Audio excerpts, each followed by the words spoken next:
I'm recording every lie. I'm archiving every distortion. I am Ibrahim Traore, and today I'm pulling off your masks.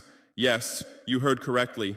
I, whom you call a young military junta leader, whom you brand as a dangerous radical, whom you serve up as an anti-Western dictator, am now telling you the truth. And this time you cannot turn off your microphones. This time you cannot turn away your cameras. This time your editors cannot cut this speech, because the world you monopolize no longer exists, because millions will hear these words now, without passing through your filters, without being subjected to your distortions, without being muddied by your lies.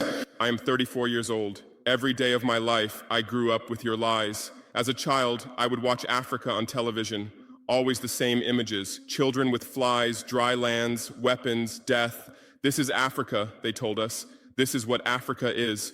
And we believed it. We were ashamed of ourselves. We were ashamed of our own lands, of our own people. But then I grew up. I read, I researched, I questioned, and I understood that the Africa you showed us wasn't real. The story you told us was a lie. The fate you imposed on us was a script you had written. For years, how have you portrayed Africa? How have you shown it? How have you sold it to your viewers? As if we were creatures who had no share of humanity, as if we were savages left outside of civilization, as if we were wretches waiting for you to save us. Every day, every hour, every minute, the same story plays on your screens.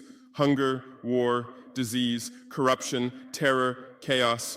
These are the words that come to mind when Africa is mentioned. In your Africa dictionary, there are no other words. No hope, no success, no development, no resistance, no honor, no pride, no victory. So I ask you, New York Times, Washington Post, Guardian, Le Monde, have you ever made Africa's successes your headlines? How many times have you written about Rwanda's technology miracle? How many times have you shown Ethiopia's reforestation project? How many times have you praised Botswana's democratic success? How many times have you described Kenya's entrepreneurial ecosystem? No, because these don't fit your scenario. Your Africa cannot be successful. It cannot, because then how will you legitimize your exploitation? If it's not in need of help, how will you intervene? If it's not backward, how will you look down on it? Have you ever asked yourselves, has any editor sitting at their desk, any news director in a meeting, any columnist at their keyboard ever thought, why are the people of the world's richest lands poor? Here are the numbers for you, real numbers. Africa owns 70% of the world's cobalt